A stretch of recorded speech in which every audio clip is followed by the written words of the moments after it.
जय माँ विंध्यवासिनी, हर हर महादेव। आप सभी का स्वागत है।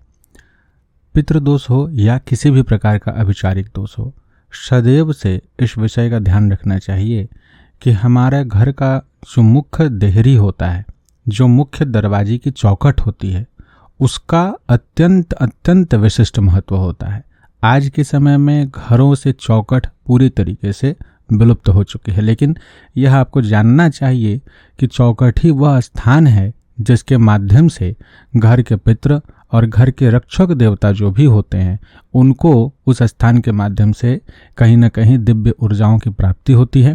वो वहाँ उपस्थित होकर के हमारे घर परिवार की रक्षा करते हैं। आप सदैव से यह देखते आए होंगे कि पहले के समय में ज़रूर देखा होगा आप सभी ने, अगर आप बहुत यंग एज के हैं तो अपने पिताजी, माताजी, दादाजी से पूछिए कि देहरी का महत्व कितना अधिक था। किसी भी शुभ कार्य में देहरी का पूजन अवश्य होता था। यह एक प्रचलित बात है कि अगर किसी को पुत्र की प्राप्ति नहीं हो रही हो, बार बार कन्या हो रही हो, तो एक विशेष नक्षत्र में या रविवार के दिन शुक्ल पक्ष में देहरी के पास नारियल का फल, जो नारियल जम जाता है, अगर स्त्री खाती हैं और उस समय अगर वो रजो निर्वित हो चुकी होती हैं, तो कहते हैं कि अगर कोई विशेष समस्या ना हो वैसा मेडिकल से रिलेटेड, तो उन्हें गर्भ जो धारण होता है उसमें पुत्र की प्राप्ति होती। तो देहरी का ये भले एक आप किदवंती समझिए किसी अन्य प्रकार का विषय, लेकिन देहरी का महत्व सदैव से रहा। और तंत्र में तो इसके अनेक विषय आपको प्राप्त होते हैं। चैनल पे पहले से कई ऐसे वीडियोज प्रसारित हैं जिसमें इसके महत्व को, चौखट के विषय में बताया गया है, चौखट के महत्व को बताया गया है। एक विषय और आप स्पष्ट रूप से जानिए कि देहरी के पास यानी चौखट के पास, मुख्य दरवाजे का जो चौखट होता है, वहाँ पे संध्या के समय में, सुबह और शाम, विशेष करके सायं की संध्या के समय में, वहाँ अगर आप दीप दान करते हैं अपने कुल के रक्षक देवता के निमित्त या कुल के देवी के निमित्त या पितरों के निमित्त, कुल पितरों के निमित्त, तो उसका अत्यंत विशिष्ट प्रभाव प्राप्त होता है। पितृपक्ष के समय में उस स्थान पर अवश्य पूजन करना चाहिए या दीपदान करना चाहिए।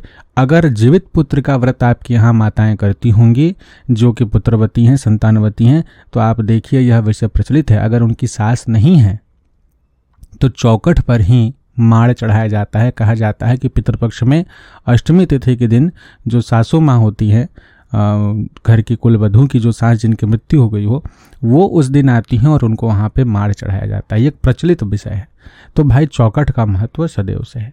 अब आप एक और विषय समझिए कि उस चौखट को कहा गया है कि यह जो घर का मुख्य चौखट होता है वही भगवान नरसिंह का आसन होता है। और यही कारण है कि उस चौखट में कभी भी किसी भी प्रकार की नकारात्मक ऊर्जा बैठ नहीं सकती।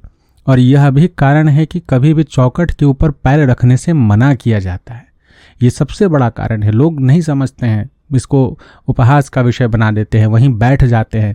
कभी भी चौखट के ऊपर बैठना नहीं चाहिए, कभी भी चौखट के ऊपर पैर नहीं रखना चाहिए। उसे सदैव लांघ करके जाया और आया जाता है।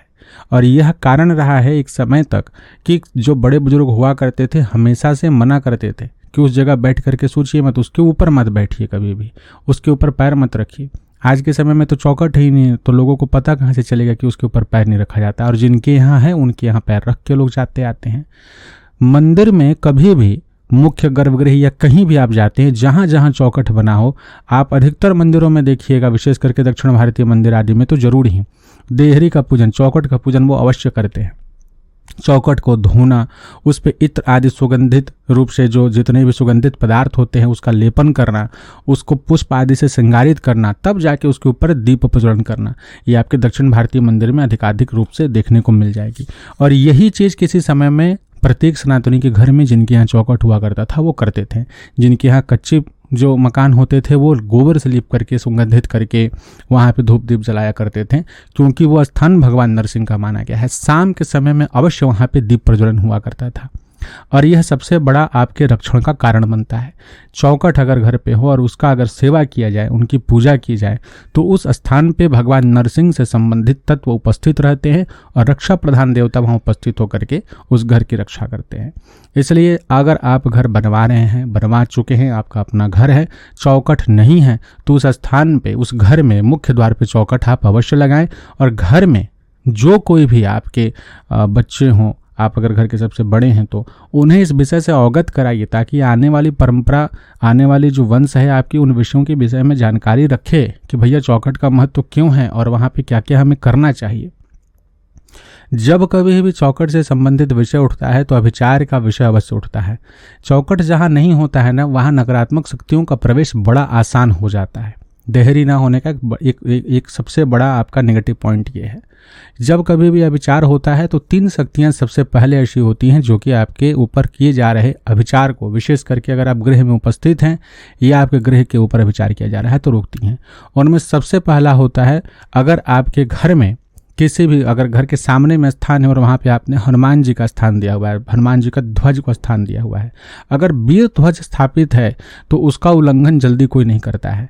अगर किसी कोण में, चाहे वो नृत्य कोण में हो, अग्नि कोण में, ईशान कोण में हो, कहीं भी अगर आपने हनुमान जी का झंडा दिया है और नित्य वहाँ पे धूप दीप चढ़ाते हैं और वो बांस का झंडा हो, विशेष करके लोहा आदि में ना होकर के बांस में, हरे बांस में, रामनवमी के दिन या हनुमान जयंती के दिन आपने वहाँ स्थान दिया है और उनके पास अगर तुलसी जो हो तो अति उत्तम। तो सबसे पहले तो हनुमान जी का ध्वजा, दूसरी है तुलसी जी, तीसरे जितने भी दिव्य वनस्पति माने गए हैं, जितने भी लताएं दिव्य रूप से मानी गई हैं, जिसमें कि आप अपराजिता की लता को देख लीजिए या आप आक का पौधा अगर लगा करके रखे हैं तो उन्हें देख लीजिए।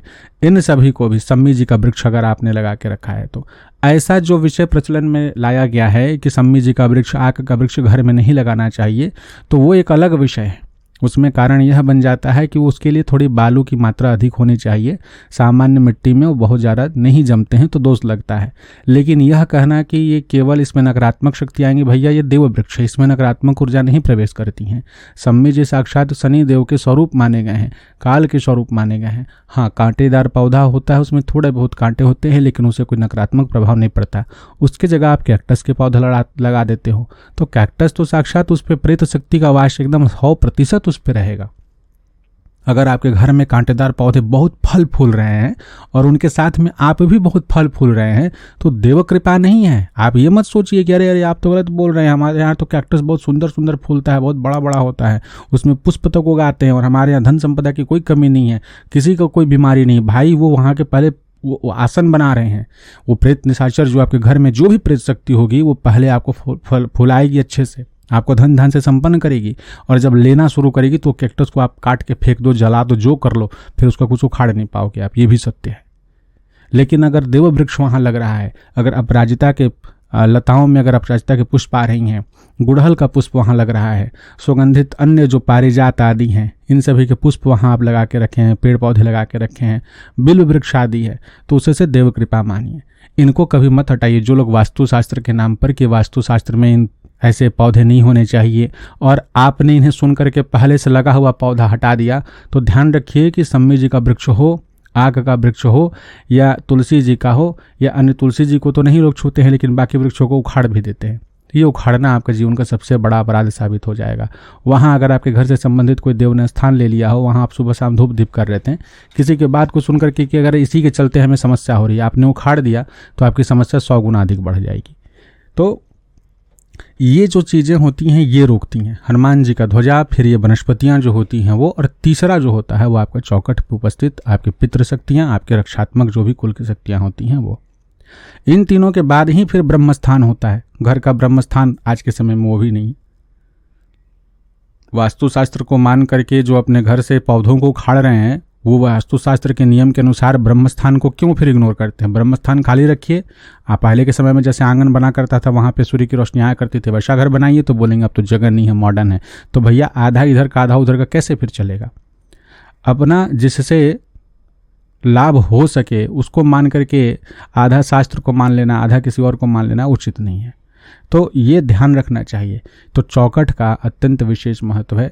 घर में चौखट अवश्य रखें, अगर हैं तो उनकी सेवा करें, सुबह शाम उनको साफ करके उस पर कभी पैर किसी को ना रखने दें। चौखट के पास में कभी भी जूता चप्पल या कुछ ऐसा नहीं खोलना चाहिए। उसके लिए व्यवस्था बाहर में बना करके रखिए। घर के पास में, फ्लैट में है तो वैसा कुछ व्यवस्था रखिए। आजकल बहुत व्यवस्था आता है जिसमें आप रख करके जूता चप्पल ढक देते हैं, उससे वो दिखाई नहीं देगा और सुरक्षित भी रहेगा। लेकिन चौखट पे खोलना, चौखट के ऊपर खोल देना, ये सब चीज़ आपको बर्बाद करके छोड़ेगा। ध्यान रखें, साथ बने रहें। जय मां विंध्यवासिनी।